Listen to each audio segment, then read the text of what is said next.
Netcasts you love. From people you trust. This is Twit. Bandwidth for Know-How is brought to you by CashFly at CACHEFLY.com. Today we're going to get a little bit into home automation. Today, you'll know how to work the WeMo.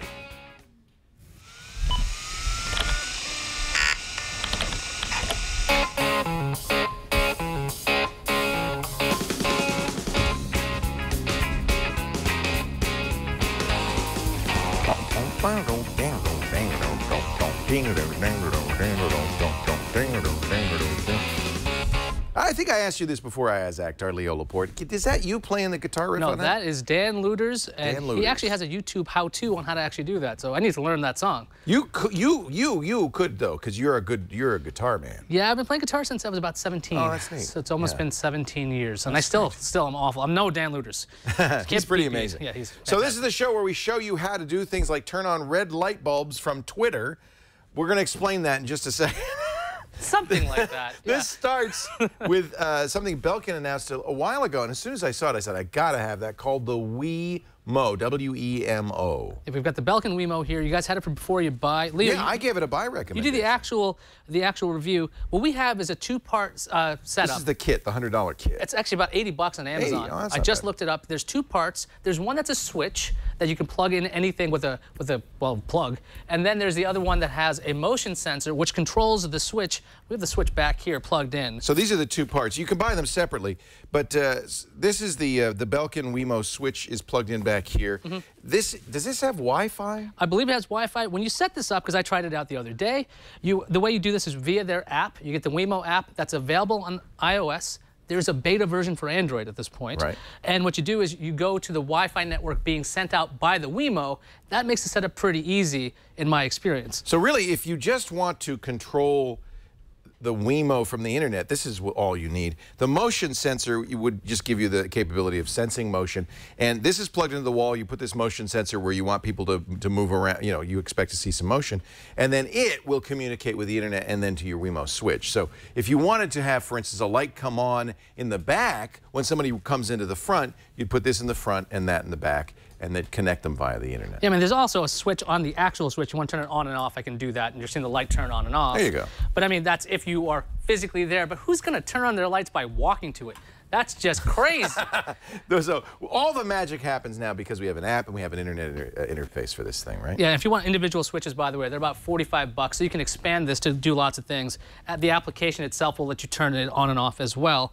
But So that's a start. So now I can use my iPad to turn the light off and on. Yep, there it goes. There's a little bit of a delay, like I just turned it on with my iPad, and it's turning it on and off right there. You can see me hit the button. Okay, that's kind of useful. There must be another use for this, though. Yes, there's absolutely another use for this. There is a way to extend the WeMo using IFT. Now, we talked about IFT in a previous episode of Know-How. That's if this, then that. It's a web service that connects all kinds of web services together. So if you want to put together Twitter and email, or you want to send notes to Evernote and then send that to your email, you can do all kinds of things using IFT, but there's a channel for the WeMo that can be attached to any number of triggers. So the idea of if is pretty straightforward. If this, then that. The this can be any number of devices. The that can be any number of actions. In this case, one of the thises is a WeMo, and one of the that's is a WeMo. So we could theoretically connect email to a WeMo, turn on a light when you get a message, something like that? Pretty much. Like, one of the first ones I want to show off is something that is already pre-made at IFT. It's text me if the door opens. It uses both of our sensor and switch. What you do is you have your sensor by the door, and when there's movement, you can receive a text message. This is already pre-built. We're going to show you to make a couple of recipes as well. Do you need the switch for that too? No, I guess not. I don't All you think need so. is you a just remote. need that guy. Yeah, the motion sensor. I don't know what that costs. It communicates back to the internet. Yes, they all connect to the internet Right. by themselves. Okay. They're individual units, so you can have them independent. You can have different switches turning on and off. Lots of different things to do there. But I like to do the lazy thing. So like when the sun sets, I want the lights to turn on. Oh, that's good. Automatically. How would you know when the sun sets? Oh, that's why we got to use IFT. So we're going to show you how that works. When there's a sunset, let's see, let's run. Is there an this. IFT action for the sun? If you believe it, I'm there setting is. now. There is. Look at that. So If it's yeah. sunset, then turn on the WeMo. So what I'm going to do that. is I'm going to show you how this works. And Now this is a free service, IFTTT.com. Right, so this is the if this then that. We're going to create a recipe. This is how it works. Your trigger channel, and look at all of the different things. Our trigger channel is going to be weather. Now, one of the things you can do is you can look at all the channels and see all the triggers. In this case, I'm going to look for sunset, and sunset's somewhere in this little window. Sunset, yeah. We've got sunset. It's going to trigger this action within 15 minutes of the sunset from our location. But you know, you could have it say when the temperature gets over 75 degrees, turn on the AC, gets below 48 degrees, turn on the heater. I mean, there's lots of things you can do with this. And Russell actually checked out how many amperages this thing can handle. It can handle 15 amps, so you could hook up an air conditioner or a heater if you wanted to at that point. So it can handle some heavy-duty things. And so with our recipe, we're going to turn on our WeMo when the sun sets, within 15 minutes of that. That's pretty cool. So that means our lights will turn on, and that's how you set up a recipe very quickly. I mean, it's very basic. So far, though, this isn't that much different than a timer that you'd put on your lights at home. What else can we do? A timer, I mean, that's going to turn on whatever you want. Is it better than a timer because it turns it on all the different times? Based on whenever the sun sets and sun rises. I like that. There's another quick one, how to do a sunset, a sunrise, same kind of thing. It's very similar. But a light sensor could do that, probably cheaper. Yeah. So let's get more sophisticated. Let's get smarter. Let's get crazy. Now, I have... Okay, let's get crazy then. Well, I built this one for me, and I did a lot of research on this, and I couldn't find a way to do this, so I had to come up with one. Anytime I receive a Google Voice SMS message, I want to have a visual notification of this. That's cool. So now, your phone could beep, but what if your phone's away or off or you're sleeping? What if a light came on when the text message came in? Now, my thing Wouldn't that be wild? I have a data-only device, which I turn the notifying sounds off when I'm at work, and then when I go home, I forget to turn them on. So I'm not hearing any beeps or anything, and I miss messages far too often, and I wanted a way to get this. It's just like Steve Gibson, you know, his phone goes yabba dabba doo every time he receives a spin right payment. He has all these things set up automatically. Well, you don't have to be a super programmer like Steve to set it up now thanks to this. Now, if you were going to go and create this, you could try to use Gmail. There's a Gmail channel. Now, the problem with the Gmail channel is that it only searches for things every 15 minutes. So that's not very useful that it's looking through your email every 15 minutes. If you use that, you'll know to check every 15. You might as well be checking your phone every 15 minutes. That's a little bit ridiculous. But there is an instant trigger. You go into the email section. So we're going to say email, choose trigger, send if any email. So anytime I send an email to this address, this trigger will start. So we're going to hit that. Now we got to figure out a way to get that email sent whenever a text message comes so I'm going to create the trigger, and then I'm going to set it up so that it turns on a light. Okay. We'll go to the WeMo. We'll do that. Now I've already set that up as a way to do this. Pretty straightforward. When an email message is sent to if this then that, turn on the light. Right. So now we got to get Google Voice to send an email. Now the thing is, to IFT. What I found is you can't do this on the web. You can't automatically set up a forwarding from Google, like maybe set up a filter in Gmail and then send it over to Outlook or something like that and create a forward. What happens is when you automatically forward stuff, the sender is the original sender, and IFT is looking for your name. Your email address is the thing that's tied to the email channel. This seems so simple when we started. Yeah, I mean, it How many hours did you spend figuring this out? I spent probably 2 to 3 hours figuring this out. This is great. And the silly thing is, the only way to get this to work was using an email client. I had to go and get Thunderbird. That makes sense. Now, I went to get Thunderbird's a free email client. Some folks are like, use Outlook. I'm like, I'm not spending a couple bucks for Thunderbird's Outlook. free, and actually I like Thunderbird better, to be honest. So what I set up was, I have Thunderbird here on my desktop. It's actually hooked into the Know How email. And so I set that up. I want to set a filter, just like you would with any rules, so a message filter. And I'm going to have one that says SMS forward. I'm going to hit edit there and show you what this looks like. That the subject contains SMS. You could also do this by at text.voice.google.com, which is a really bizarre email address. And as you mentioned, you do have to tell Google Voice, email me text messages. That's a switcher offer that you could turn on or off. That's right. In the Google Voice settings, you're going to go into there, make sure it's sending an email notification to either whatever email address you want. Okay, in that case, once that SMS message comes in, I want it to forward to trigger@ift.com. And because of the way Thunderbird is working, when it sends the actual email, Trigger sees it. IFT actually understands it to be from my original email address. Makes it a lot easier. Do that? Okay, so now, the thing about Thunderbird, though, by default, it searches for things, it searches for your emails every 10 minutes. Yeah, you want to turn that up. We're going to turn that up. You go into your settings, you go into server settings, change this to every minute. So right in the middle there. So it's going to be checking your email 60 times an hour. There could be as much as a 1-minute lag between receiving the text message and your light bulb coming on. That's right. So what we're going to do now, and we're going to see if this actually works, because... Are you going to send yourself a text message? I'm going to send a text message. So let's see what happens. I'm going to...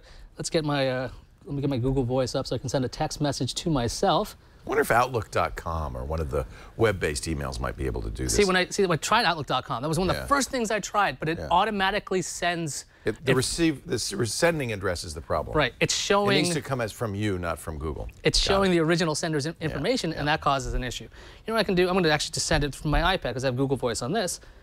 Let's send this. So I can send you a message. You want me to send you a message? Well, I got Call Know How right here. So, all right, so right now, I'm not in the WeMo app. I want to make sure that you guys think I'm not messing with this. I'm going to text myself and be like, okay, we're going to see how long. It could take as long as a minute. We might have some time to burn here. Actually, what I'm going to do, though, I'm going to, once I send this, I'm going to, for the sake of television, I'm going to actually tell this device to get all the messages now. Just say, get my mail. Get all my mail right now. Get the mail. All right, watch the light bulb now. Watch the light bulb. We got to see if the light bulb, if you get a text message, that's going to go on, right? Mm-hmm. Come on. Get all messages, and now we're going to wait and to see what happens right now, because of course it won't work on air, even though we've tested this 55 times. I wonder if there's an easier logic. This seems like it's hard to do. It seems like there should be an easier logic. You know, that's the thing. I experimented with every single thing in the message. Intuitively, you'd think there would be more ways to do that. No, there isn't, unfortunately. Right now, the way the Gmail program works, the channel, that's the way to do it. And it's going to turn. We've got the messages. And bingo. There it goes. Yay! We got an e-text message came in. Now you can see I never switched to the WeMo app. I did not mess with that. No, he didn't do it by hand. hand. A second message. I would punch him if he did that by hand. They just showed up in my email box. Now, again, there is a delay. Now you got to have another rule. Oh, it got brighter. Yeah, we've added a little cool thing to this light bulb. There's a little flasher unit that costs about $6 at the hardware store attached to this light. Oh, this is really going to let you know. So this thing will be blinking at you, and you'll be like, hey, you could get more sophisticated, probably. You could say, if a text message comes from my mom, I really want to know about that. You can refine this and make it even smarter. You maybe don't want this to go off every time there's a text message. Well, for me, I'm pretty bad at this. And you don't want it for every email. This is the kind of thing I wanted to do. And obviously, this thing is going to be blinking at you until you turn it off. And that's another project for another day. How do you turn that off? Well, you can actually go to the WeMo app and turn it off. No. That would be too easy. You want me to send a SMS? You could have checked your phone if you want to do something that easy. I guess I could send an SMS to turn it off. That's another recipe. Send a return message. But there's so many. The thing about that Gmail thing is that it was such a bizarre thing to set up because there was no simple way. And right now, IFTTT, they said that they might change the way they do Gmail so it scrapes it more often than every 15 minutes.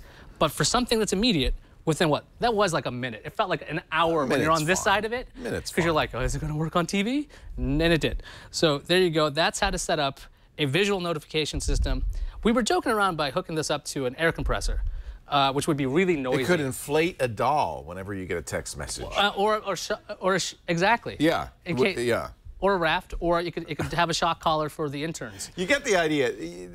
Really, this is just a very simple example. The nice thing is, if you go to IFTTT, IFTTT.com, there's lots of pre-built recipes. There's WeMo recipes already built that should give you some ideas about logic and so forth. But this is, you know what? This is programming. You're actually learning how to do programming in a very interesting way. And I love it that we can program in meat space using devices like the Belkin WeMo, which gives us real access to what's going on in the real world. I really do enjoy this silly visual notification system. I wanted something like this for real for the longest time, and now I actually have one, assuming I can steal the WeMo from Twit. Let's take a look at our Google Plus site. You know, we have a Google Plus community. You guys, there's over 2,000 of you guys in there now. Wow, that's awesome. It's fantastic. That's great. I want to say a big thanks to Dan Phillips. He's a new moderator at our Google Plus Dan. Thank site. you. He's been a very active member of the community, and just by his interactions alone, that's how I got to know Dan. Always got great ideas. So please welcome him at the Google Plus community, available at gplus.to or gplus.to/twitkh. If you want to know what's going on the show, I've actually put up pictures from episodes that are coming up in the future. So definitely take a look at our Google Plus page where we've got a lot of this information. Next week, I'm going to kind of take the helm because I have been wanting to do this for a while. I bought a Mac Pro in 2010, and I've been waiting, as many Mac Pro owners have, for Apple to update this thing, and they still, 3 years later, haven't updated it. Now it's starting to feel like it's kind of old and slow. So I thought I would see if we could upgrade that Mac Pro to make it a little bit more modern. New video card just came out from Sapphire. Awesome. That updates it to at least 2012 technology. I'm going to put some more RAM in, and we're going to create an Apple Fusion drive. You know, the new iMac and some of the Mac Minis come with this Fusion drive. It's something only Apple does, where you take an SSD and a spinning drive and you merge them together with some very smart logic built into OS X Lion. So we're going to show you how you can do your own Fusion drive on a Mac Pro. I'll be doing benchmarks all week to see if we can get that Mac Pro anywhere close to the iMac, the MacBook Retina, but at least it'll be faster than the old Mac Pro. If Apple's not going to upgrade it, Maybe Leo's going to do it. So that's going to be awesome. I can't wait to see that next week. Yeah. Next week will be for 2 years. It's my what? anniversary. Oh, the yeah. 28th. I saw your post. You left PC Magazine. On the 17th of March 2 years ago. St. Patrick's Day. It's a good time to celebrate, I got to say. Is that why the beer turned green all of a sudden? I have no idea what you're talking about. Couldn't figure that out. Thanks for joining us. Are we done? I think we're done here. Well, now that you know how to make a red light bulb turn on every time you get a text message, go out and do it, okay? We'll see you next time on Know How.